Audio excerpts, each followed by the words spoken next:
Hey folks, want to jump on here and shoot a quick podcast today. This one is going to be about the NSW Government, also known as New South Wales. For those of you listening in other countries other than Australia, I'm based in Sydney at the moment and thought it'd be a perfect time to talk about this topic. I will keep it to a business context as much as possible and maybe focus on the tech side of things. However, we'll wait and see. We'll get into it, keep it around 15 minutes, and let's start. So the NSW government refers to the state government of New South Wales, NSW, Australia, the executive authority responsible for the administration and delivery of public services, laws, policies, and infrastructure across the state. It is based in Sydney, New South Wales, Australia. Overview of the NSW government. What it is, the Government of New South Wales, commonly called the NSW Government, is the executive government that runs the state of NSW. It operates under a Westminster system within Australia's federal constitutional monarchy. This means it is democratic and functions under the Australian and NSW constitutions, led by elected representatives. Key leadership: the Premier is the head of state government. As of now, the Premier is Chris Minns, leader of the NSW Labour Party. The Governor of NSW acts as the monarch's representative, King Charles III, and formally appoints the Premier and ministers based on parliamentary support. Structure: the NSW government works within three distinct branches. Number one, executive, led by Premier, and cabinet responsible for policies. I take back the laugh there, I'm just not used to the pronunciation. And cabinet responsible for policies and public service administration.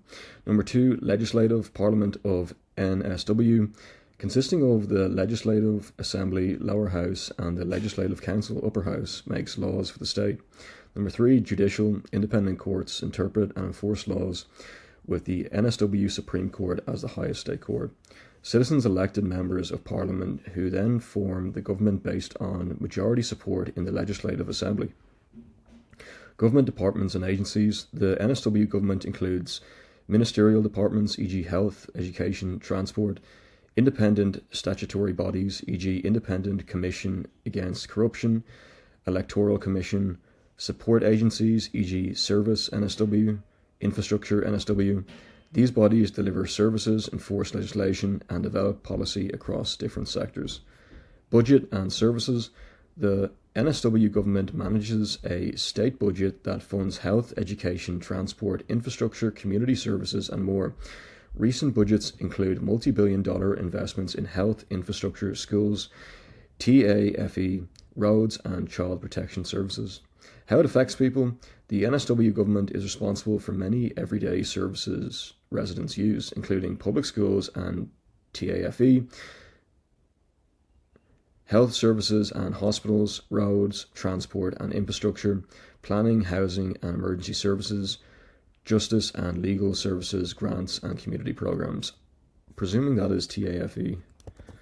Let me just double check.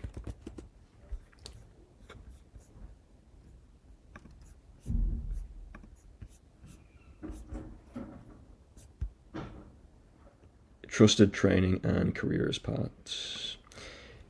TAFENSW. I think we're all good. I think I covered most things there, how it affects people. Just to go over it again: public schools and TAFE, health services and hospitals, roads, transport and infrastructure, planning, housing and emergency services, justice and legal services, grants and community programs. In the news, recent actions and developments involving the NSW government include public debate over proposed workplace technology legislation, launch of youth education grants for schools and social housing, state government involvement in consultations around federal defence infrastructure sales, public spending on early education and preschool construction. These examples illustrate the government's ongoing role in policy making, service delivery and public engagement across NSW.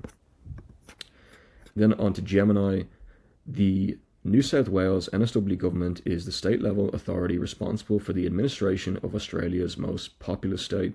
As of February 2026, the government is led by the Labour Party, which took office in March 2023.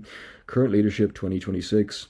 Premier Dahan Chris Minns, MP, 47th Premier of NSW. Governor, Her Excellency the Honourable Margaret Beasley, ACKC, the Crown's representative. Structure operates under a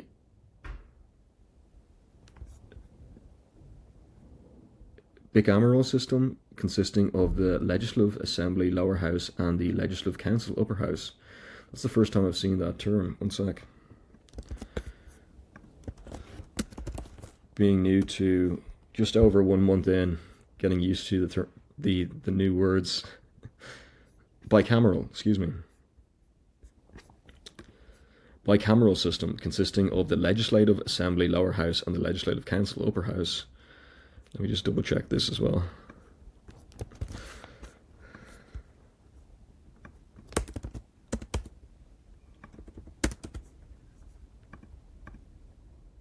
Premier, correct. And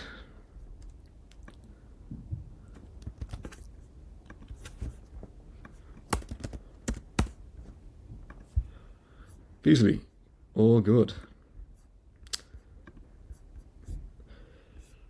2026 key priorities and initiatives. The NSW government is currently focused on several major legislative and infrastructure shifts. Digital transformation. A pilot for the NSW Digital ID launched in February 2026, allowing residents to verify their identity via biometrics for services like toll relief rebates. Cost of living, continued implementation of the $60 weekly toll cap and energy rebates for low-income households and pensioners. Biosecurity, establishment of a dedicated biosecurity compliance and investigation unit to protect the state's $25 billion primary industries sector. Housing and infrastructure, a $1.2 billion investment into TAFE to train 4,800 construction workers to address housing shortages and major road projects like the 15th Avenue upgrade for the new Western Sydney Airport. Environmental policy. From July 2026, new mandates require commercial food waste generators to use separate FOGO, food organics and garden organics collection services. I think we talked about that before. Core responsibilities. The state government manages essential services that affect daily life, including health, managing public hospitals and community health services, education, operating government schools and the TAFE system, transport, overseeing Sydney Trains, NSW Trainlink, and the state's road and bus networks, justice, managing the NSW police force, state courts and correctional centres. Note for specific services like renewing a driver's license or paying a fine, the primary portal is Service NSW.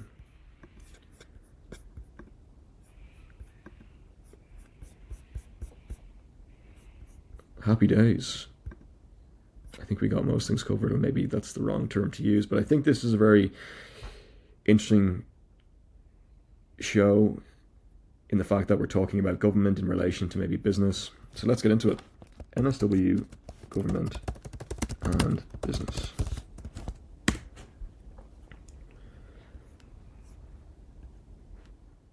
The NSW Government, this is on ChatGPT by the way, so if there's any information that's incorrect here, it's on Gemini, and ChatGPT. Or ChatGPT first, then Gemini. The NSW Government and business relationship covers regulation, licensing, grants, procurement, tax, and support services for companies operating in New South Wales, Australia.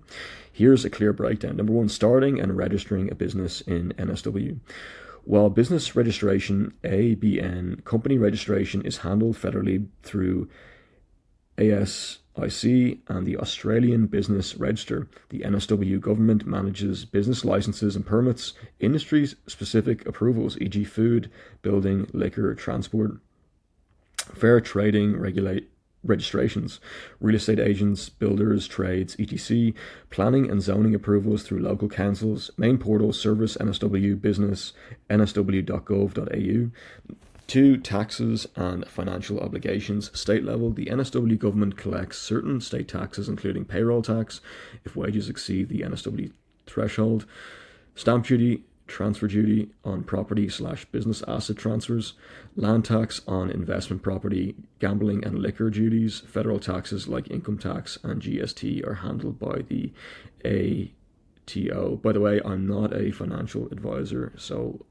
I would probably speak to them before listening or taking any action on the taxes or financial side of things. This is just me reading ChatGPT and updating myself and others. Well, mainly myself. Number 3, grants, funding and support programs. NSW offers business support such as small business grants, startup and innovation funding, export assistance, regional business support, energy rebates and sustainability incentives, disaster recovery grants, agencies involved in investment NSW, NSW Small Business Commissioner, Service NSW Business Bureau. Number 4, regulation and compliance. Businesses must comply with NSW laws covering workplace safety, Safe Work NSW, consumer protection NSW, fair trading, environmental regulations, EPA NSW, liquor and gaming NSW, Building and Construction Building Commission NSW. 5, supplying to the NSW Government procurement. Businesses can become government suppliers through buy.nsw procurement platform, NSW Government tenders, SME and regional supplier programs. The NSW Government is one of the largest purchasers of goods and services in the state. Number 6, small business support. If you run or are planning to start a business, NSW offers free advisory services, dispute resolution support, mediation via the Small Business Commissioner, workshops and online tools. 7, investment and major industry. The NSW Government works with large businesses and investors through infrastructure partnerships, public-private partnerships, PPP, industry development, tech, manufacturing, renewable energy, health, trade missions, and global investment programs. I think it's fascinating. We have 2 more minutes left.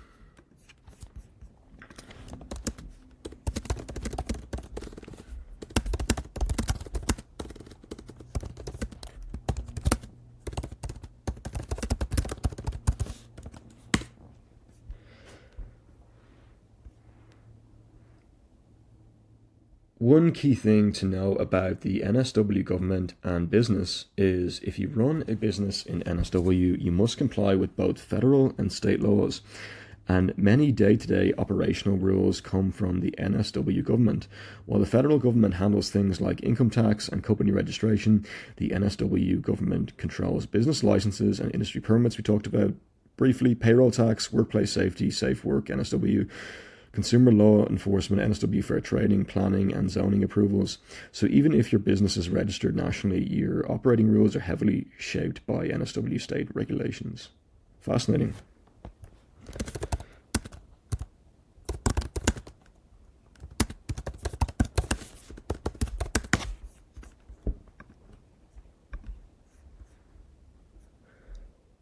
And then just a side note, if that's the one thing, in a startup context, one key thing to know about the NSW government is NSW offers funding and support. The startups must be properly structured and compliant to access it. Many early stage founders focus on product and funding, but in NSW you need the right business structure, often a PY or PTY limited company. For tech startups, you must meet state compliance requirements, payroll tax threshold, workers' comp licenses if relevant. Government grants and programs usually require formal registration, financial records, and clear growth plans. The good news: NSW actively supports startups through investment NSW, which we briefly talked about, tech and innovation grants, export assistance programs, startup hubs, and accelerator support. So the big takeaway is NSW can help you grow, but only if your legal and compliance foundations are solid from day one. Happy days. I think we're about 15 minutes in, and I just wanted to cover this topic. I thought it was super interesting, and I hope you have a wonderful rest of your day.